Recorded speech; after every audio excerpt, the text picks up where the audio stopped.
eu queria começar fazendo uma pergunta para todos vocês. Quem acha que a reforma tributária vai impactar no seu negócio? Levanta a mão, por favor. Legal. Então a gente vai ver aqui o quanto vai impactar e alternativas que a gente pode ter para diminuir, para minimizar esses impactos. Eu sou o Fábio Valente, sou engenheiro civil de formação. Minha trajetória foi bastante tempo na construção civil. Eu sempre trabalhei para uma veia mais de controle de custos, gestão financeira. E a última empresa que eu trabalhei, que foi uma incorporadora, a Melnick, em Porto Alegre, eu trabalhei junto à controladoria da empresa. E aí tive bastante contato com a contabilidade, que posterior fez sentido quando a gente resolveu abrir a empresa de contabilidade, o Michel e eu. Então, a gente viu aqui, conforme o Michel apresentou, que mesmo com a redução de alíquota para a área da saúde para 11,20, que seja, né, no exemplo que a gente está trazendo, sim, é possível que as empresas da saúde paguem mais impostos. E com isso, todas as empresas, não somente as da saúde, mas todas as empresas precisarão reprecificar o seu serviço. Mesmo que a gente fique sentadinho na cadeira e não faça nada, a gente vai ser impactado pela reforma tributária. Principalmente pelos nossos fornecedores, mas também, como o Michel comentou, talvez para quem a gente forneça serviço também impacte no nosso negócio. Talvez a mudança de regime tributário não passe a ser só uma escolha nossa, mas sim também para quem a gente presta o serviço, que faça a gente mudar de regime tributário. Então a gente começa na parte de precificação avaliando os nossos fornecedores. É o primeiro ponto que a gente tem que entender se todos os fornecedores que fornecem insumos para a gente, ou serviço, enfim, aqueles serviços contratados, se eles nos emitem nota fiscal, 100% das notas. Isso passa a ser extremamente importante com a reforma tributária, porque como eu vou apresentar a seguir, vai ser um dos fatores fundamentais para a gente obter crédito. Então aqui, para a gente tomar crédito, a gente precisa analisar fornecedor por fornecedor, ver se eles emitem 100% das notas para a gente, e se eles estão no Simples Nacional, no lucro presumido ou no lucro real. Porque, como o Michel comentou, se ele estiver no Simples Nacional e a gente quiser estar no regime regular e tomar esse crédito, a gente não vai conseguir se o fornecedor for do Simples Nacional, a não ser que ele opte pelo regime regular com o Simples Nacional com o IVA por fora. Então, tudo isso vai fazer bastante diferença na hora de a gente analisar o nosso custo, porque vai mudar. Se a gente quer obter crédito, a gente precisa contratar fornecedores que estejam no regime regular. E com a reforma tributária, então, precisa estar no regime regular para que a gente tenha esse crédito e para que a gente gere esse crédito depois para quem a gente presta serviço também. Então, para os nossos clientes, o Michel já fez a pergunta aqui, a maioria de vocês não fornece serviço para hospitais, empresas, enfim, mas a primeira pergunta é se a gente for prestar serviço, se não presta hoje, mas com a mudança até 2033, pode ser que algum de vocês mude o formato da empresa ou comece a prestar serviço para o hospital, para uma clínica ou até para uma empresa, uma grande empresa, enfim. Se a gente for prestar esse serviço para a pessoa jurídica, é importante entender se eles estão no Simples Nacional, lucro presumido ou lucro real. Porque para a gente gerar crédito para os nossos clientes, a gente precisa estar no regime regular e eles talvez exijam que a gente esteja no regime regular, como o Michel comentou, para gerar crédito para eles. Então, a escolha do regime tributário já não passa a ser só nossa. A gente tem que olhar para trás e olhar para frente, de quem a gente compra e para quem a gente fornece. E o creditamento ele vai ter dois fatores fundamentais para que aconteça. E eu vou falar um pouquinho mais para frente sobre isso também. Mas, na etapa anterior, o meu fornecedor tem que ter emitido a nota fiscal, como eu já comentei, e o imposto ele tem que ter sido pago, senão não gera crédito para mim. Então não basta o fornecedor emitir a nota, se ele não pagar o imposto, eu não recebo esse crédito para mim. Aqui, notícias sobre o Split Payment. Alguém conhece aqui o que é o Split Payment? Ninguém conhece ainda? Legal. Então já é uma realidade, tá? A partir de 2027 ele já vai ser implantado de maneira facultativa, ainda não vai ser obrigatório, mas ele vai mudar significativamente o caixa das empresas quando utilizado. Por quê? Eu vou explicar um pouquinho no próximo slide o funcionamento dele, mas na prática o que acontece? Ele impacta no fluxo de caixa porque quando eu recebo o do meu cliente, na hora já pago o imposto junto com o recebimento que eu tenho. Então, como o Michel comentou, hoje em dia como é? Eu recebo do meu cliente, no mês seguinte eu pago a guia do DAS, ou quem está no lucro presumido tem impostos mensais, trimestrais, enfim. Mas eu estou acostumado a utilizar esse caixa do recebimento no caixa da minha empresa. Se eu receber através do split, eu não vou tocar nesse dinheiro do imposto, ele já vai diretamente para o governo. Então, na prática, como funciona? O sistema de pagamento pode ser cartão, boleto, Pix, enfim. Ele vai ter uma chave vinculada à nota fiscal.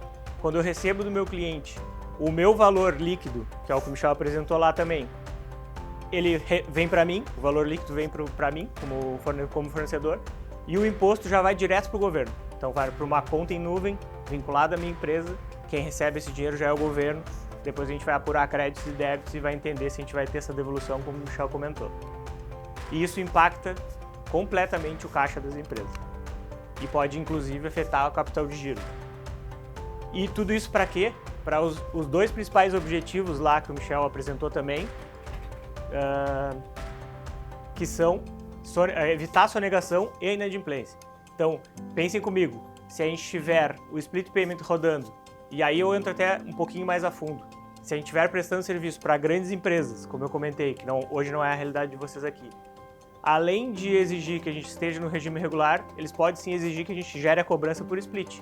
Por quê? Por causa dos dois fatores de creditamento. Tem que emitir a nota fiscal e tem que pagar o imposto. Então, se a gente emitir a nota fiscal e não pagar o imposto, eles não tomam crédito. Então, as grandes empresas podem colocar isso em contrato. Eles podem exigir que os fornecedores estejam no regime regular e também que gerem a cobrança pelo split payment, que passa a ser facultativo em 27, mas o meu entendimento é que de 27 a 33 isso vai evoluir bastante e as grandes empresas vão exigir a utilização do split na hora de cobrança. Então, como eu já comentei, isso impacta diretamente no fluxo de caixa das empresas e também pode gerar uma necessidade de capital de giro. Porque quem usa o giro do imposto ali no dia a dia vai passar a nem ver esse dinheiro. Se hoje eu recebo 100 mil na conta por mês, talvez eu passe a receber 80, 85. Então, esse giro vai diminuir e com isso pode necessitar um capital de giro. As empresas que estiverem mais preparadas, mais organizadas financeiramente, com um crédito regular com o banco, com as documentações todas em dia, vão ter vantagem no sentido de conseguir pegar um capital de giro. O desembolso, então, hoje dos impostos, como é que é? A gente emite a nota fiscal, paga o imposto no mês subsequente ou 2, 3 meses depois. Com a reforma, no recebimento ou na emissão da nota fiscal. Isso é uma coisa que muda, o que ocorrer primeiro. Então, se eu receber um adiantamento do meu fornecedor e eu ainda não emiti a nota, o governo entende que aquele valor eu já tenho que pagar imposto sobre ele. E se eu emitir a nota, da mesma forma. Então, hoje o fato gerador é a nota fiscal, com a reforma passa a ser o fato gerador o que ocorrer primeiro, ou o recebimento ou a emissão da nota. Com tudo isso que eu falei, o que vai precisar? Uma necessidade de uma boa gestão financeira e orçamentária. Aqui, especialistas já dizem sobre isso, né? A reforma tributária ela é 20% tributária, mudança de alíquota, mudança de regime, enfim, impostos, e 80% gestão. Então, assim, 80% do impacto da reforma vai ser em gestão da empresa. Gestão financeira, gestão orçamentária. Quem ainda não faz um bom orçamento da sua empresa anual, não acompanha os números, não tem um financeiro organizado principalmente, vai ter bastante dificuldade com a reforma. Além disso, quem vai sofrer mais com a reforma tributária provavelmente é aquele cliente, aquela empresa que sonega impostos, que tem uma inadimplência alta. Esse com certeza vai perder competitividade com a reforma tributária. Quem está organizado e começar primeiro a se planejar e organizar as finanças, com certeza vai passar de maneira mais tranquila e às vezes até aumentando competitividade no mercado, ou seja, crescendo a empresa. Porque quem tiver dificuldade vai acabar se perdendo nesse caminho. Então, recapitulando aqui, tudo nasce do preço líquido, né? Como o Michel comentou, a gente precisa tirar os impostos, ter o preço líquido. Ter um bom acompanhamento de gastos e margem. Aqui a parte de conciliações bancárias ela passa a ser fundamental e como eu estou à frente do BPO financeiro na empresa, a gente vê isso bastante. Tem alguns de vocês, eu acho que tem o serviço de BPO conosco. O BPO financeiro ele faz um papel fundamental, que é conciliar todas essas despesas, todas essas contas, dia a dia, e também o controle do recebimento de notas fiscais. Então, assim, como a parte de creditamento é fundamental que a gente tenha todas as nossas fiscais dos nossos fornecedores, ter um financeiro organizado, sendo internamente ou sendo através de um BPO financeiro, vai ser o que vai fazer bastante diferença. Com os meus gastos e margem bem controlados, se eu entender qual é a minha margem que eu tenho hoje e quiser manter ela, eu consigo analisar, gerar os impostos que são por fora e chegar na minha nova precificação. Eu vou apresentar um pouco à frente as simulações que a gente vai trazer aqui, para vocês verem isso em número, para conseguir compreender um pouco mais na prática, mas essa lógica é mais ou menos a que vai acontecer. A gente tem que tirar os impostos, controlar bem os nossos gastos, saber qual é a margem que a gente quer ter e agregar os impostos, chegar no novo preço. Então a reforma tributária ela não trata apenas de tributos, né? E muito de gestão, caixa e margem. Então assim, vai impactar diretamente na gestão do dia a dia, gestão estratégica, gestão financeira da empresa. Vai ser fundamental para a gente passar principalmente pela essa fase de implantação, que vai ser a fase mais trabalhosa, como o Michel comentou. Entre 2027 e 2032, os impostos eles vão estar crescendo, os impostos por fora, e a gente ainda vai ter os impostos por dentro. Então, esse novo preço vai ter que ser recalculado a cada ano e vendo de que forma que vai impactar e também o que o mercado vai mudar. Isso principalmente é uma análise que vai ter que ser feita. Comercialmente, o que vai acontecer? Os meus concorrentes vão precificar da maneira correta ou vão simplesmente agregar um novo imposto e aumentar muito o preço? Eu vou ter a oportunidade de, daqui a pouco, crescer a minha empresa porque eu sei precificar, eu entendi bem a reforma, eu sei o que eu vou ter de creditamento, eu posso aumentar a minha competitividade no mercado se eu entender bem essa lógica da reforma tributária. Então, qual é o jeito errado? Simplesmente pegar o preço que eu tenho hoje e colocar o IVA por fora. Está errado, porque a gente vai chegar num preço muito alto, talvez a gente perca competitividade. Analisar apenas a sua empresa e esquecer do impacto de fornecedores e clientes. Como eu comentei aqui, foi a primeira coisa que eu apresentei. A gente vai sim precisar analisar fornecedores e analisar clientes. Então essa é o primeiro ponto, na verdade, não adianta a gente olhar só para a nossa empresa. Analisar apenas o valor do tributo e esquecer dos impactos comerciais. Também já comentei, então assim, o meu concorrente, será que vai precificar da maneira certa? Os meus fornecedores, será que entenderam a reforma e vão precificar da maneira certa? Ou eles vão simplesmente agregar o IVA por fora e aumentar muito o preço? Será que eu não vou ter que trocar de fornecedor? Será que ele emite nota fiscal? Tudo isso vai ter que ser analisado. E por último, pensar que tudo isso é como a contabilidade. É claro que a contabilidade vai ter um papel fundamental, assim como o jurídico vai ter um papel fundamental nesse entendimento, nessa parte estratégica, né? Mas a gente entende aqui que 80%, como eu comentei, é gestão. E com isso, a gente tem que olhar para dentro da empresa, olhar o funcionamento, qual é o modelo de trabalho que eu tenho, o que eu vou fazer, quais são as minhas ações com essa transição da reforma tributária. A partir de 2026, ano a ano, o que eu vou mudar, o que eu tenho de pretensão de estratégia de crescimento, tudo isso vai fazer bastante diferença para a gente passar tranquilo pela reforma. Qual é o método certo, então? A gente analisar preço de compra, analisar preço de venda, agregar o imposto por fora, obtenção de crédito, analisar se a gente vai sim estar no regime regular ou não. Daqui a pouco, no primeiro ano, eu vou me manter no Simples Nacional, mas eu tenho uma estratégia de crescimento nos próximos anos, eu vou montar um plano de ação aqui, que eu vou ter que mudar algumas coisas na minha empresa para 2028, 2029, enfim, passar para o regime regular. Tudo isso é importante, fazer esse plano de ação e esse diagnóstico, né? A nova apuração, então, verificar débitos e créditos. Isso é uma prática que, com certeza, a maioria de vocês não está acostumado, porque a gente não tinha essa questão da não cumulatividade presente, né? Então, isso vai ter que passar a ser uma nova rotina de entendimento. O modelo do negócio, entender se eu vou manter o modelo do meu negócio, se eu vou mudar, oportunidades virão com a reforma tributária. Eu costumo dizer bastante isso. Não só talvez eu pague mais imposto, mas também outras oportunidades de mudança de modelo de negócio podem surgir. E eu posso surfar essa onda de uma maneira positiva. E diagnóstico e plano de ação. Aqui é um ponto fundamental que a gente vai passar a prestar esse serviço na contabilidade e também no financeiro, juntando os dois conhecimentos.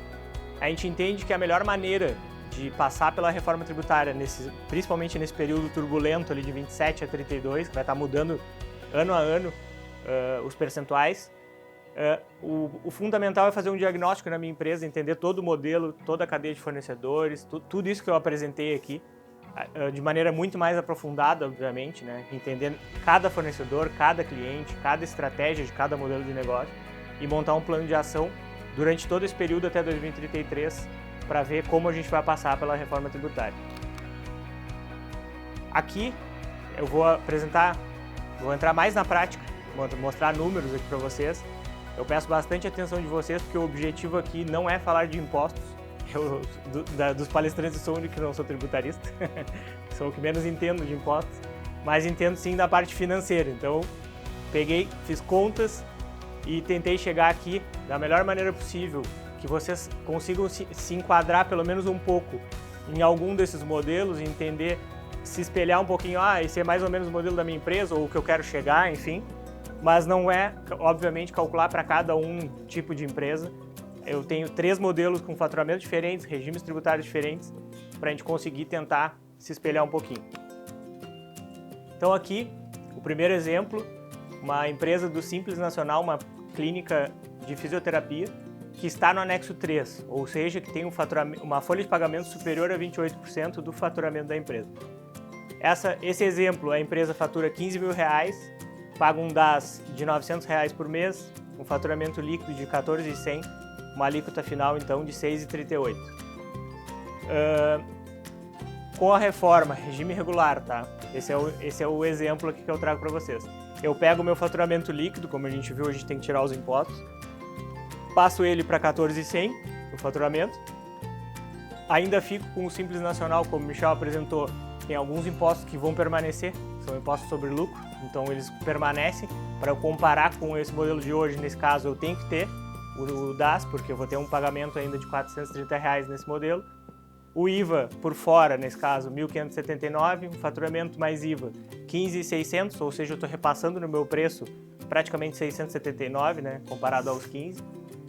Eu tenho débito de impostos R$2.009, só que aqui entra a linha que muda tudo. Então, assim, aqui neste exemplo eu considerei que, essa parte é importante, a gente não tem essa prática hoje, tá? Mas eu considerei que 30% dos 14.100 lá são custos, despesas da minha empresa que eu vou poder me creditar. Isso é uma consideração minha e fictícia, né? Teórica. Então, assim, considerando que 30% desse faturamento sejam custos e despesas que eu vá me creditar, eu aplico a alíquota sobre esse valor e chego num crédito de R$477. Mas a minha empresa eu tenho mais que 30%. Tudo bem, a gente vai fazer, cada um vai fazer o seu cálculo. Daqui a pouco, se tiver 40%, 50%, muda todo o cenário. Se tiver 10%, 20%, também muda e diminui o creditamento. Mas nesse cenário aqui, então, a gente tem 30%, R$477 diminui o total a pagar para R$1.532. Então, de 2009 eu passo a ser R$1.500. Faturamento líquido R$14.100. O faturamento praticamente se equivale aqui, né? O antes e depois, com o IVA por fora. Só que a alíquota final a gente vê que aumenta muito, né? Passa de 6,38 para 14,20. Porque tem uma parte do IVA que está por dentro, do imposto que está por dentro, outra por fora, e isso faz com que aumente. Nesse caso vale a pena? Talvez não vale. Depende para quem tu vai prestar o serviço e quais são os teus objetivos. Depende também quais são os teus gastos que tu vai te gerar crédito. Tudo isso vai fazer diferença conforme o modelo de empresa de cada um. Mas nesse cenário aqui, estão praticamente equivalentes. Apesar de a alíquota aumentar, o faturamento líquido está praticamente o mesmo. Quem está pagando mais nesse cenário é o consumidor final, né? Porque eu estou repassando o preço. Então, Simples Nacional Anexo 5, segundo exemplo, uma clínica odontológica com faturamento de aproximadamente 40 mil. Paga um Simples Nacional de 6.900, que já está numa faixa maior, faturamento líquido 33 mil, a alíquota final 21,12. Eu passo faturamento pós-reforma para lá, como faturamento normal. Simples Nacional, uma faixa maior também, permanece 10,96, 13.600, um IVA por fora mais 13.600, faturamento mais IVA 36.700, ou seja, aqui eu estou reduzindo o faturamento, não estou repassando para o cliente todo o valor. Se eu repassar, muda o cenário. Faturamento mais IVA 36.700, 7.300 de débitos de impostos. O mesmo critério eu utilizei dos 30%, aqui é importante, né? Então aqui eu estou com os 1.272 de redução, aplicando 30% sobre o faturamento lá. Total a pagar 6.040, ou seja, diminuiu o que eu tenho total a pagar de impostos em relação ao que eu tenho aqui, que é 6.900. O faturamento líquido também diminuiu. Então, assim, nesse cenário não está muito valendo a pena, a não ser que, se eu estiver prestando serviço para alguém que me exija que esteja no regime regular. Senão, não faz sentido eu mudar para o IVA por fora. Talvez é melhor eu manter no Simples Nacional, que eu vou ter continuar o faturamento, não preciso aumentar meu preço e a minha alíquota também não aumenta. Mas, claro, como eu falei anteriormente, tudo vai mudar dependendo do que vai ter de crédito, né? Aqui é só um cenário fictício. O último exemplo, então, uma empresa de lucro presumido, uma clínica dermatológica, tem geralmente aplicação de insumos, né? Adquirem insumos e prestam serviço com aplicação de insumos, então aqui os 30% talvez também pode ser maior, vai depender de cada cenário. Mas nesse exemplo, a gente tem uma empresa que fatura R$100.000, paga aqui, lucro presumido, então paga aqui na consideração do cenário de comparação, tá? Não esquecendo que aqui tem imposto sobre o lucro que a gente não está considerando, aqui são só impostos sobre o consumo.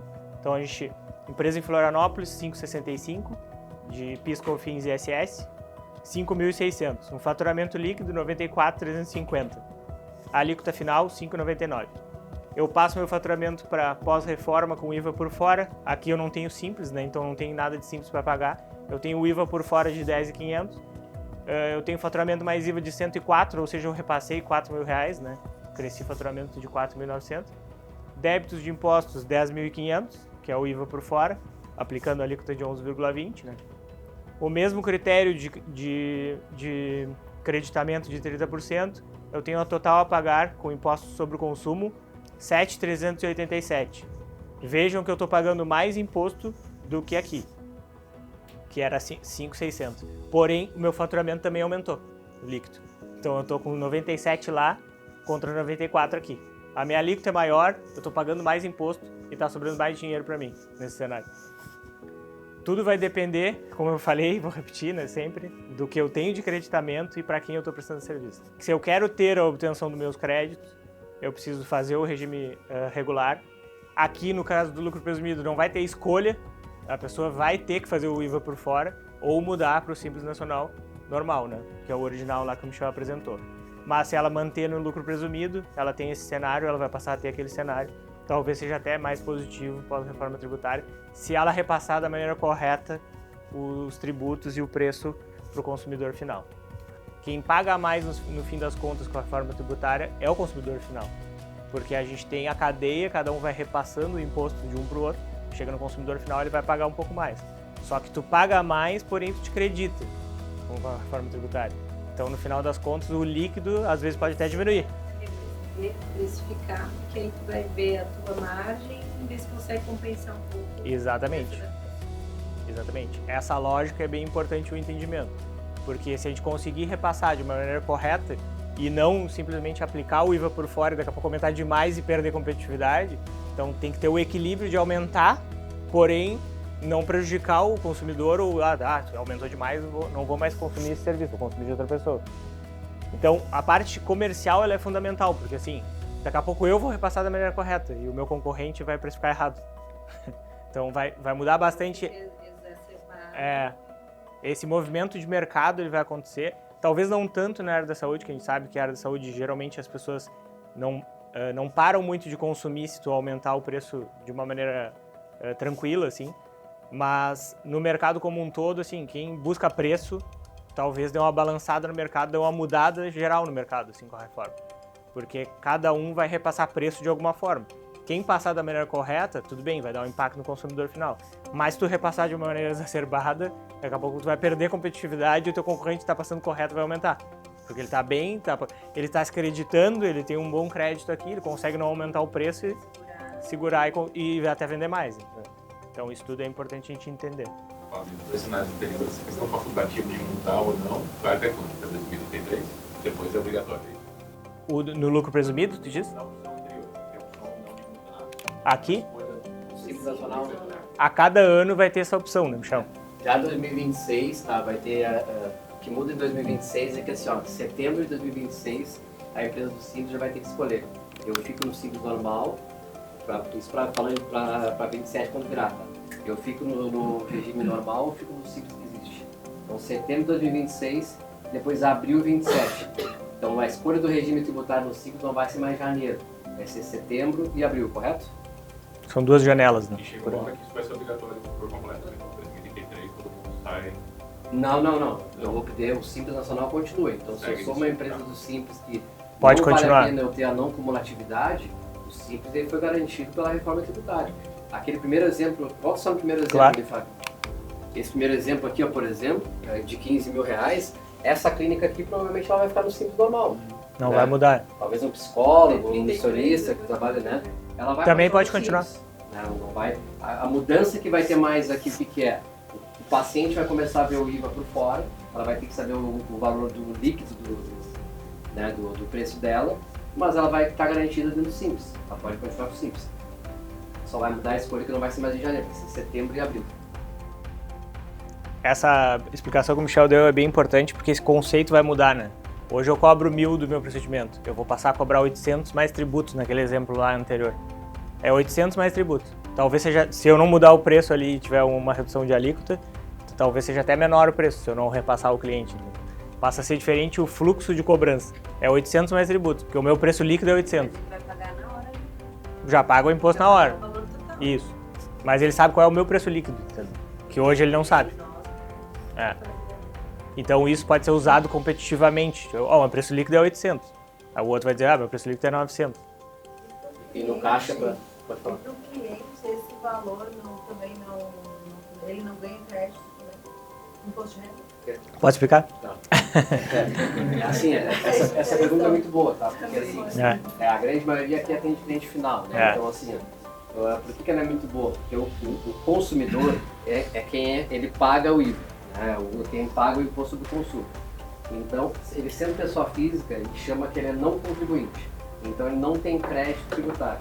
Ele não tem assim uma vantagem, a princípio, não tem uma vantagem de usar esse imposto para esse creditamento. Mas, o que acontece? Dentro dessas políticas de reduzir a inadimplência, de sonegação, já tem sim políticas que vão ter de cashback de volta para a população, né? Então, Para incentivar o pedido da nota, inclusive. vão ter sorteios na Loteria Federal. Então, sim, vai ter um estímulo muito grande para que o consumidor final, pessoa física, seja um comércio. Com Sim. certeza. Então, isso já está acontecendo, já está aprovado na lei complementar o cashback para pessoas de baixa renda, por exemplo. Tá? Então, a exemplo que existe em alguns estados, talvez no Rio Grande do Sul, se eu não me engano, mas vai ser de uma maneira muito maior. Muito maior e com muito mais. Vai ter loteria né, federal, então pedindo notinha ali. Então, imagine assim, as PJ entre si pedindo nota. O consumidor querendo participar de loterias e tendo benefícios, né? Vai ter uma autofiscalização muito maior.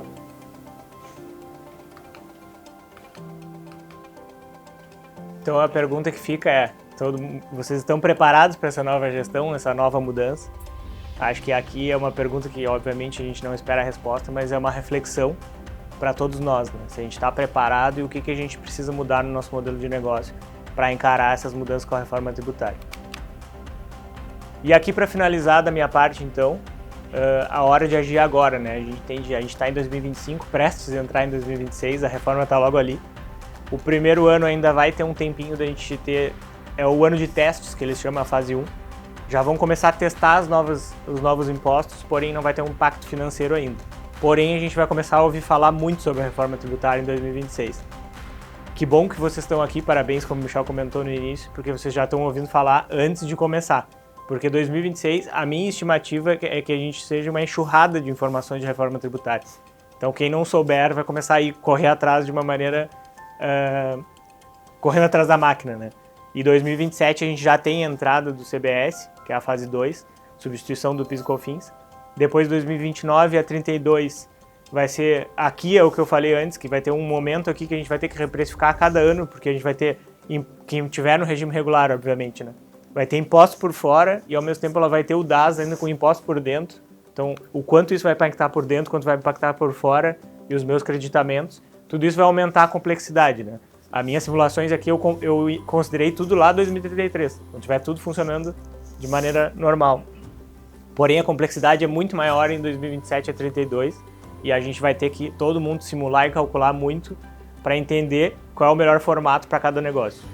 Então, a fase 3 começa, como eu comentei, de 2029 a 2032, com IBS substituindo ISS e ICMS. Eu gostaria de finalizar, na verdade, parabenizando de novo vocês por estarem aqui.